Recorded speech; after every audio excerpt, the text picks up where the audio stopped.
నమస్తే అండి, నా పేరు లక్ష్మీపతి, అడ్వకేట్ అండి. నేను ఇప్పుడు మీకు కొన్ని విషయాలు చెప్దామని వచ్చాను. అల్లు అర్జున్ గారి మీద గత 3 రోజుల నుంచి విపరీతమైన ట్రాల్స్ జరుగుతూ ఉన్నాయి. ఈవెన్ సోషల్ మీడియాలో కానీ, లేకపోతే న్యూస్లో కానీ, న్యూస్ ఛానల్స్లో, యూట్యూబ్ ఛానల్స్ అన్నిట్లో. మొన్న రీసెంట్గా 4th రోజు జరిగిన సద్య థియేటర్ సంఘటన, రేవతి గారు చనిపోవడము, వాళ్ళ అబ్బాయి సీరియస్గా ఉండడం, అతన్ని పరామర్శించడానికి కానీ కలవడానికి కానీ వెళ్ళలేదు అని చెప్పేసి ట్రోల్ చేస్తూ ఉన్నారు. అసలు ఆ విషయాలు తెలియకుండా అసలు ఏం జరిగిందో తెలియదు పబ్లిక్కి.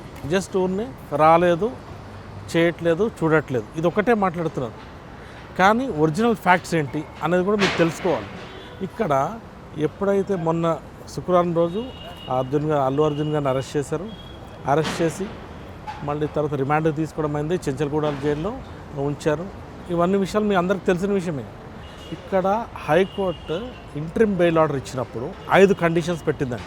ద మెయిన్ పాయింట్ ఏంటి అంటే, the petitioner accused number 11 shall cooperate with the investigation and he shall not make any attempt to interfere with the ongoing investigation or with the witness in any manner. ఇక్కడ క్లియర్గా state చేశారండి. అంటే అల్లు అర్జున్ గారు కానీ, వాళ్ళ family members కానీ, లేకపోతే వాళ్ళ రిలేటివ్స్ కానీ ఎవ్వరు కూడా అతన్ని పరామర్శించడానికి వీలు లేదు. He has to strictly follow the court orders. అది కామన్ మ్యాన్ అయినా, సెలబ్రిటీ అయినా, ఎవరైనా కానివ్వండి, కోర్ట్ ఆర్డర్ని స్ట్రిక్ట్గా ఫాలో అవ్వాల్సిందే. అల్లు అర్జున్ గారికి ఖచ్చితంగా బాధ ఉంటుంది. ఎవరికి, మీకైనా, నాకైనా, ఎవరికైనా ఒక ప్రాణం విలువ మనకు తెలిసిందే. దాని గురించి మనము ఆ అబ్బాయి కోలుకోవాలని కోరుకుందాం తప్ప ఇంకో రకంగా కాదు. మనం ట్రోల్ చేసో అల్లు అర్జున్ గారు రాలేదు, లేకపోతే ఇంకొకరు రాలేదు, అవన్నీ వద్దు మనకి. అది రైట్ కాదండి. ఎందుకు అంటే ఇప్పుడు వెళ్తే ఏమవుతుంది, ఇన్ఫ్లుయెన్స్ చేశారు అంటారు, లేదా కోర్ట్ డైరెక్షన్ డిస్క్రెడిట్ చేసినట్టు. యాజ్ పర్ హైకోర్ట్ డైరెక్షన్స్ ఎవరున్నా కానీ, weather he's a celebrity or else a common man, he should strictly follow the rules of the high court.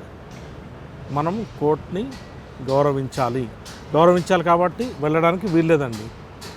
మనము కేవలం కోరుకోవాల్సింది ఏంటి, ఆ అబ్బాయి పరిస్థితి విషమంగా ఉంది, ఇప్పుడు తేరుకుంటున్నప్పుడు అతను త్వరగా రికవర్ అయ్యేసి నార్మల్ అవ్వాలని కోరుకుందాం.